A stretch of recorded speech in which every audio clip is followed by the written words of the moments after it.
चोरी कमला ने नहीं बल्कि आप ही के राज्य के मंत्री सुजीत सिंह ने की है, और सच्चाई की जांच किए बगैर ही महारानी ने कमला के परिवार को राज्य से निकाल दिया। उनकी बेटी बीमार थी, पर ऐसे कठिन समय में आपके राज्य में किसी ने भी उनकी सहायता नहीं की और उस मासूम सी बच्ची की मृत्यु हो गई। आज रानी और तुम्हारी राज्य पर जो संकट आया है वो उनके कर्मों के परिणाम का ही है। आँख खुलती है तो उनके सामने ही एक विशाल हरा भरा पहाड़ था। विक्रमादित्य उसे देखकर समझ जाते हैं कि ये वही औषधि पहाड़ है जिसके बारे में साधु महाराज ने उन्हें बताया था। बहुत समय पहले की बात है। सोनपुर नामक राज्य में राजा विक्रमादित्य राज्य किया करते थे। वो बहुत ही दयालु और न्यायप्रिय राजा थे। राजा विक्रमादित्य अपने महल में मंत्री सुजीत के साथ बैठे अपने राज्य की स्थिति के बारे में बात ही कर रहे थे। मंत्री सुजीत सिंह बहुत ही लालची किस्म का आदमी था। मंत्री जी, इस बार हमारे राज्य की फसल का क्या हाल है? पिछली बार की तरह सब ठीक है या फिर कोई दिक्कत आ गई है? महाराज, इस बार हमारे राज्य की फसल पिछली बार से काफी ज्यादा अच्छी हुई है और मैं तो कहता हूँ कि क्यों ना इस बार आप गांव वालों से दोगुना कर वसूल करें। इससे आपको भी बहुत लाभ होगा महाराज। नहीं मंत्री जी, हम ऐसा नहीं कर सकते। अच्छी फसल गांव वालों की मेहनत से हुई है, हम इस तरह उनका हक नहीं छीन सकते। हमें सिर्फ अपने ही नहीं बल्कि पूरे राज्य की खुशी के बारे में सोचना चाहिए, और हमारे लिए राज्य की खुशी ही सबसे बड़ी, सबसे महत्वपूर्ण चीज है। राजा की इस बात से मंत्री सुजीत को छोड़कर राज्यसभा में उपस्थित सभी लोग काफी खुश होते हैं और मंत्री अपना मुंह बनाए वहीं खड़ा था।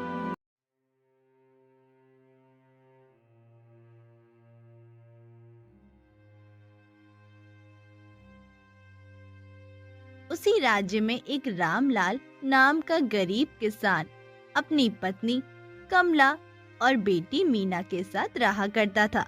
मीना, जो करीब 12 साल की थी, अक्सर बीमार रहती और उसके इलाज के लिए बहुत पैसों की जरूरत पड़ती थी। इसीलिए कमला भी राजमहल में रानी चंद्रावती की दासी का काम करने जाया करती थी। ये दवा खा लो और अपने कमरे में ही आराम करो, मुझे अभी राजमहल के लिए निकलना है और तुम्हारे पिताजी भी खेत को जा रहे हैं, इसीलिए तुम अकेले बाहर कहीं मत जाना। हाँ माँ, आप यहीं रहिए ना, मुझे अकेले अच्छा नहीं लगता है, मेरे साथ रहिए ना। मेरी प्यारी बेटी, एक बार तुम ठीक हो जाओ, फिर मुझे कहीं काम करने जाने की जरूरत नहीं होगी, मैं हमेशा तुम्हारे साथ ही रहूंगी। बेटा, हम भी तुम्हें अकेला छोड़कर नहीं जाना चाहते, लेकिन तुम तो जानती ही हो तुम्हारे इलाज के लिए अभी हमें बहुत पैसे की जरूरत है, इसलिए हम दोनों को काम करना पड़ता है। बस जल्दी से तुम ठीक हो जाओ, फिर हम तुम्हें कभी अकेला नहीं छोड़ेंगे। हाँ। कमला मीना को सुलाकर राजमहल की ओर निकल जाती है और उसके साथ ही रामलाल भी खेत को चला जाता है। कमला रानी चंद्रावती के बाल संभाल रही थी। रानी ने अपने गले में एक बहुत ही खूबसूरत हार पहन रखा था। कमला, जरा हमारा हार तो देखो, बताओ ये हम पर कैसा लग रहा है? हार तो बहुत ही खूबसूरत है महारानी, और आपके गले में तो इसकी खूबसूरती और भी बढ़ गई है, लेकिन मैंने पहले तो कभी इस हार को आपके गले में नहीं देखा। अरे कमला, तुम पहले देखती भी कैसे? ये हार तो कल ही महाराज ने हमें हमारे जन्मदिन के उपहार में दिया था। इतना कीमती हार महाराज ने आपको उपहार में दे दिया? सचमुच महारानी, आप तो बहुत ही भाग्यशाली हैं। महाराज आपसे बहुत प्रेम करते हैं। महारानी ये सुनकर मन ही मन बहुत खुश होती है। रात का समय था और मीना की तबीयत बहुत ज्यादा खराब थी। रामलाल उसके पास बैठा उसके माथे पर पट्टी रख रहा था। तभी कमला भी घर लौट आती है और मीना की हालत देखकर चौंक जाती है। ये मीना को क्या हुआ? ये ऐसे आग बंद करके क्यों लेटी हुई है? क्या हुआ मेरी बेटी को? हमारी बेटी को इलाज की जरूरत है, फिर तुम इसे लेकर अस्पताल क्यों नहीं जाते? कमला, तुम तो जानती ही हो, मीना के इलाज के लिए बहुत पैसों की जरूरत पड़ेगी। हम इतने पैसे कहाँ से लाएंगे? मैं अभी राजमहल जाकर महारानी से इस बारे में बात करूंगी, वो हमारी मदद जरूर करेंगी। कमला तुरंत ही राजमहल की ओर निकल जाती है।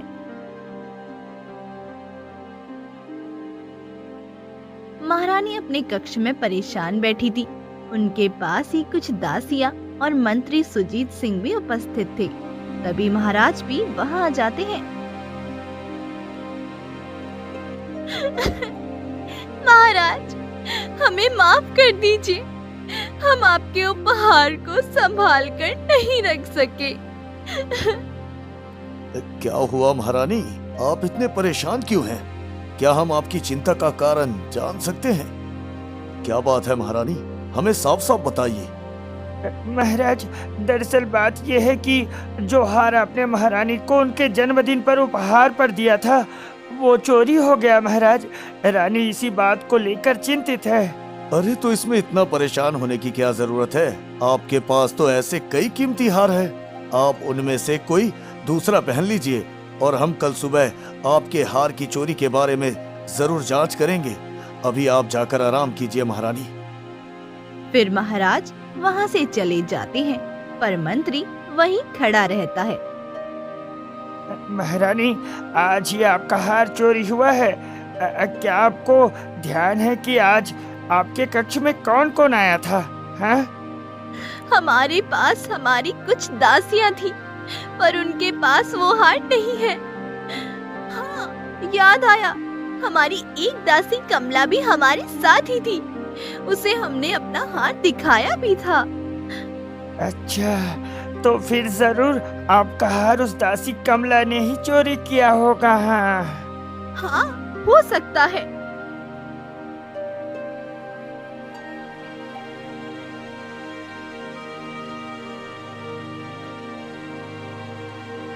अच्छा हुआ तुम खुद ही यहाँ आ गई, हम तुम्हें ढूंढने ही जाने वाले थे। अब तुम यहाँ आ ही गई हो तो रानी का हार उन्हें वापस लौटा दो। हाँ, आप किस हार की बात कर रहे हैं? मैं किसी हार के बारे में नहीं जानती। महारानी जी, आप तो जानते ही हैं कि महाराज कितने दयालु हैं। वो जरूर इस दासी को माफ कर देंगे, लेकिन इसने आपका हार चोरी करने की हिम्मत की है। आपको इसे कड़ी सजा देनी चाहिए ताकि भविष्य में फिर कोई ऐसी गलती ना करे। हाँ, हमने तुम्हें बस अपना हार दिखाया था और तुमने हमारी वो कीमती हार को चोरी कर लिया। तुम्हें शर्म नहीं आई? हमें उपहार में मिला हार चुराते हुए। तुम्हारी जैसे लोगों की हमारे राज्य में कोई जगह नहीं है। तुम तुरंत ही हमारे सोनपुर राज्य छोड़कर अपने परिवार के साथ यहाँ से चली जाओ। महारानी, हमें इस राज्य से मत निकालिए। मेरी बेटी बीमार है, ऐसी हालत में उसे लेकर हम कहाँ जाएंगे? और मैं सच कह रही हूँ, मैंने कोई चोरी नहीं की है। मैंने आपका हार नहीं चुराया है। अब हम कुछ नहीं सुनना चाहते हैं। तुरंत ही हमारे आदेश का पालन किया जाए। सुबह का समय था।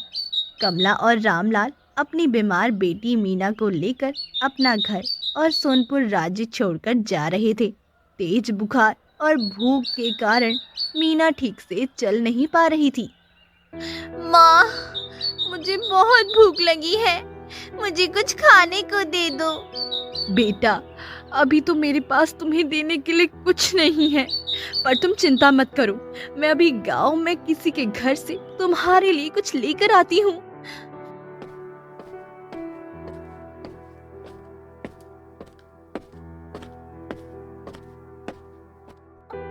सीमा बहन, क्या हुआ? यहाँ क्यों आई हो? तुम्हें तो रानी ने इस राज्य से चले जाने का आदेश दिया था। हाँ, हम जा ही रहे हैं।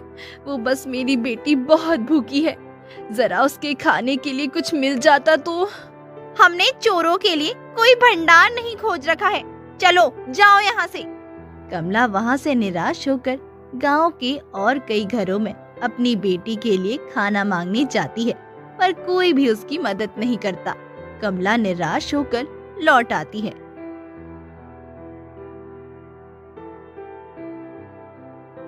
क्या हुआ माँ, क्या तुम मेरे लिए कुछ नहीं लेकर आई? हाँ मेरी बेटी, मुझे माफ कर दो, मैं तुम्हारे लिए कुछ नहीं ला सकी।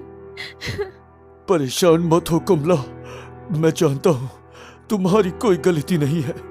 भगवान एक दिन हमें जरूर इंसाफ दिलवाएगा। हाँ।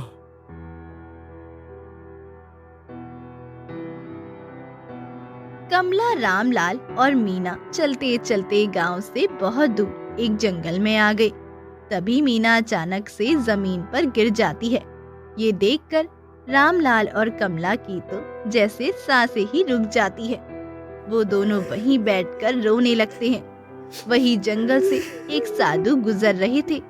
कमला और मीना के रोने की आवाज सुनकर वो उनके पास आ जाते हैं।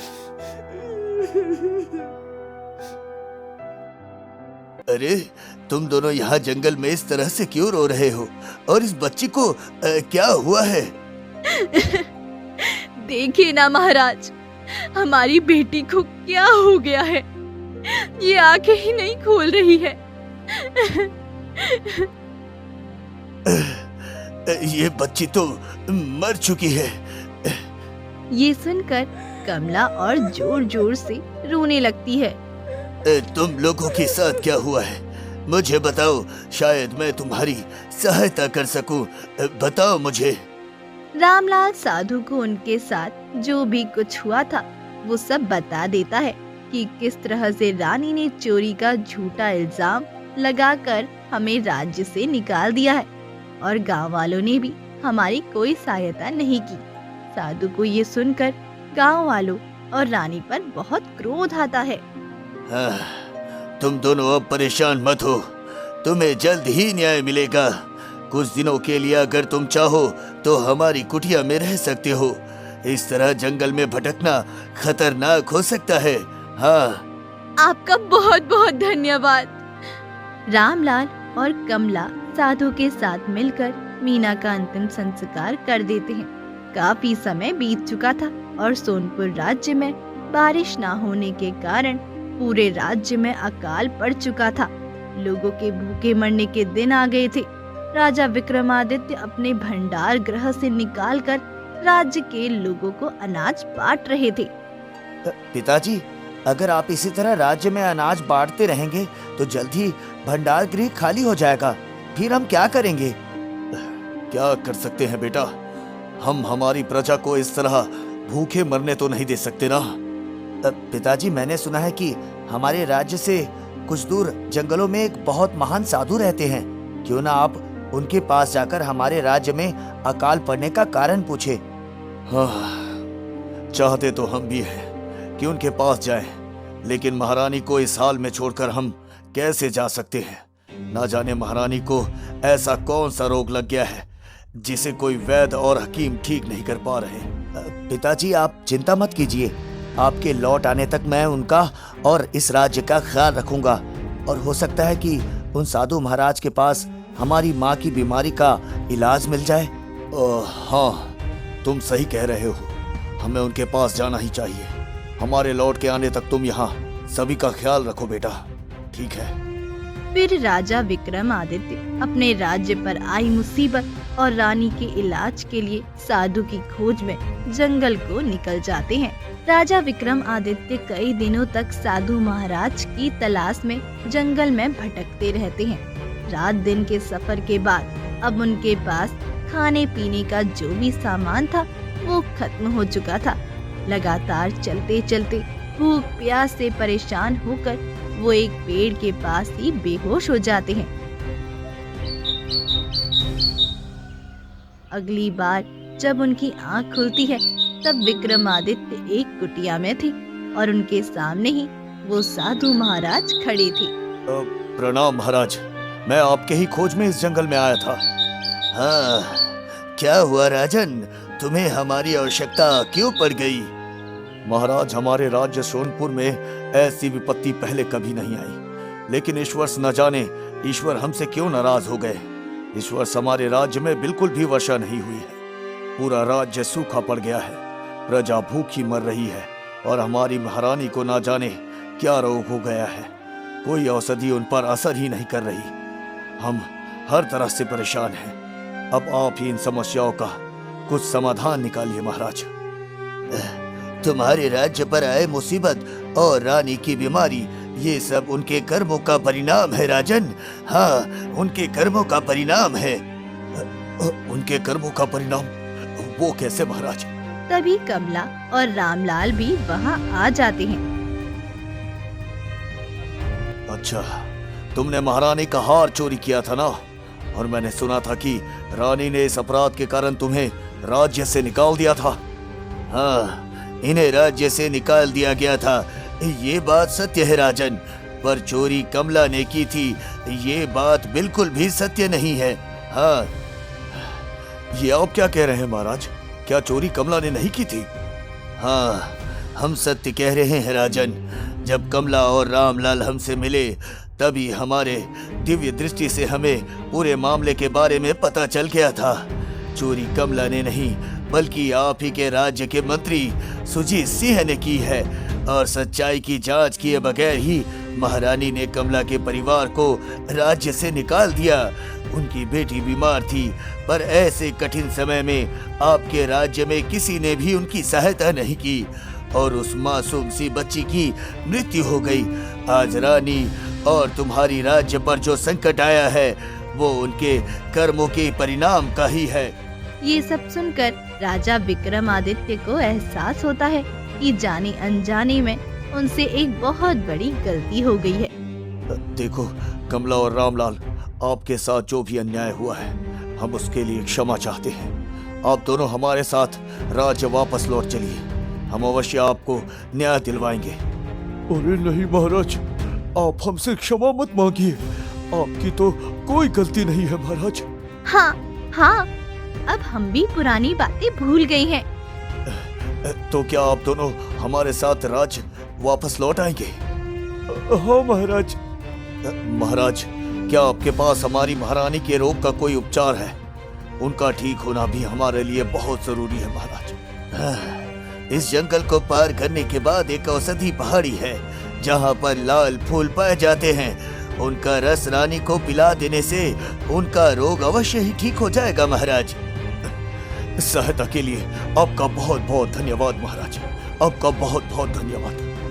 हाँ, लेकिन ध्यान रखना, उस पहाड़ी के फूल हर किसी को नजर नहीं आते।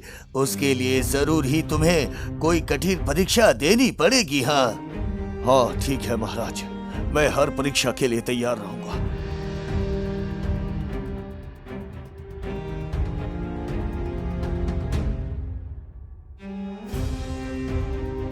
राजा विक्रमादित्य अपने महल में उपस्थित थे। सभा लगी हुई थी। राजकुमार के साथ रामलाल और कमला भी सभा में मौजूद थे। दो सिपाही राजा के सामने ही मंत्री को पकड़कर खड़े हुए थे। सुनो सिपाहियों, मंत्री को ले जाकर कारावास में डाल दो।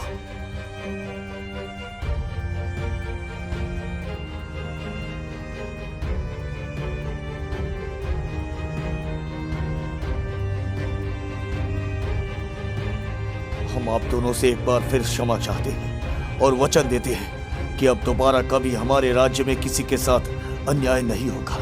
हमें क्षमा कीजिए। सोनपुर में एक बार फिर बादल घिरते हैं और वर्षा होती है। राजा राजकुमार के साथ महल में बैठे थे। हाँ, हमारे राज्य की समस्या तो अब भगवान की कृपा से टल गई और अब हम महारानी के लिए उस औषधि पहाड़ी की खोज में जाना चाहते हैं। हाँ पिताजी, आपको जरूर माँ के इलाज के लिए जाना चाहिए। आपके लौटते तक मैं यहाँ सब संभाल लूंगा पिताजी। हम जानते हैं बेटा, तुम सब संभाल लोगे। आखिरकार हमारे बाद सब तुम्हें ही तो संभालना है। राजकुमार पर राज्य की जिम्मेदारी सौंपकर राजा विक्रमादित्य औषधि पहाड़ी की खोज में निकल जाते हैं। औषधि पहाड़ी की खोज में जंगल में भटकते हुए राजा विक्रमादित्य को आज 5वां दिन हो गया था। बहुत खोज के बाद भी उन्हें कहीं वो पहाड़ नजर नहीं आ रहा था।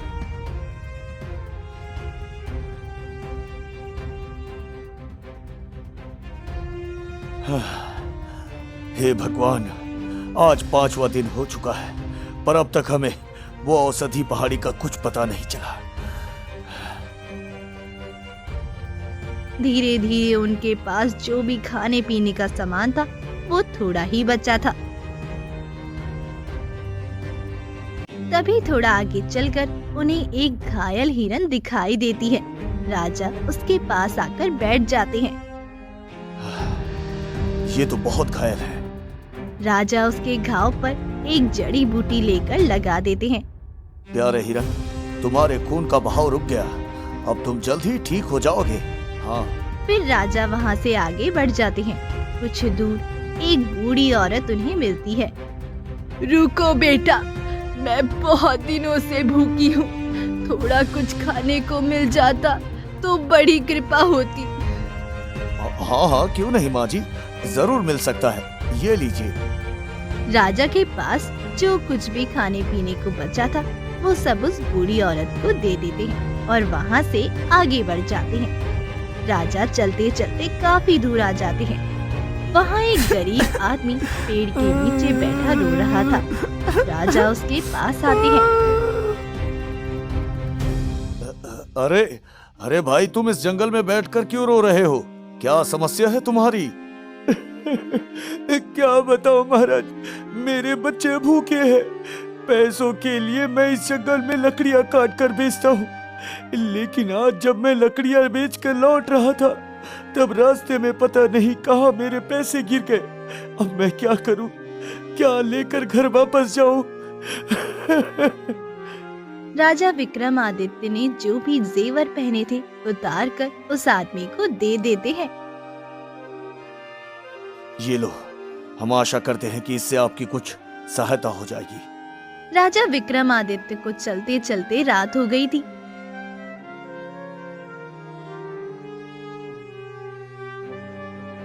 उनके पास अब कुछ भी नहीं बचा था।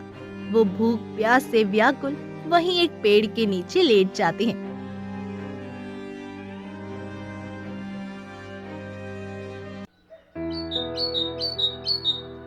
सुबह जब उनकी आंख खुलती है तो उनके सामने ही एक विशाल हरा भरा पहाड़ था। विक्रमादित्य उसे देखकर समझ जाते हैं कि ये वही औषधि पहाड़ है जिसके बारे में साधु महाराज ने उन्हें बताया था। हे भगवान, तेरा लाख लाख धन्यवाद। आखिरकार मुझे ये पहाड़ नजर आ ही गया। राजा वहाँ से कुछ फूल तोड़कर अपने राज्य लौट जाते हैं।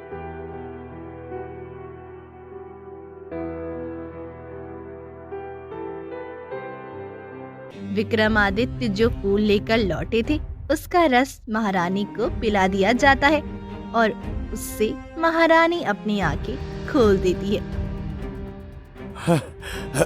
महारानी, आपको होश आ गया। हम आपको बता नहीं सकते आज हम कितने खुश हैं। आज हम कितने खुश हैं महारानी। हाँ, अब हम खुश हैं। हमारे राज्य की खुशियां और हरियाली लौट आई और महारानी का रोग भी ठीक हो गया। लेकिन एक बात हमारे समझ में नहीं आ रही। साधु महाराज ने कहा था कि वो औषधि पहाड़ी आसानी से नजर नहीं आने वाला, उसके लिए हमसे पहले परीक्षा ली जाएगी। लेकिन वहाँ तो हमारी कोई परीक्षा लेने नहीं आया। तभी वहाँ साधु महाराज प्रकट हो जाते हैं। उन्हें इस तरह अपने सामने देखकर राजा हाथ जोड़कर खड़े हो जाते हैं। प्रणाम महाराज, आप यहाँ? हम तुम्हारे मन में उठ रहे प्रश्नों का उत्तर देने आए हैं राजन। तुम यही सोच रहे हो ना कि औषधि पहाड़ी के नजर आने से पहले तुमसे कोई परीक्षा क्यों नहीं ली गई? पर ऐसा नहीं है राजन, तुम्हारी परीक्षा ली गई थी और तुम उस परीक्षा में सफल भी हुए थे। हाँ, लेकिन ये सब कब हुआ महाराज? वो घायल हिरन जिसकी जान तुमने बचाई वो बूढ़ी महिला और वो आदमी जिसकी तुमने सहायता की, वो सभी तुम्हारे धैर्य और दया की परीक्षा थी, जिसमें तुम सफल रहे हो पुत्र। और आगे भी तुम्हें इसी तरह धैर्य और दया के साथ अपने राज्य की सेवा करनी है। हाँ, आपका बहुत बहुत धन्यवाद महाराज, आपका बहुत बहुत धन्यवाद। फिर साधु महाराज राजा विक्रमादित्य को आशीर्वाद देकर वहां से चले जाते हैं।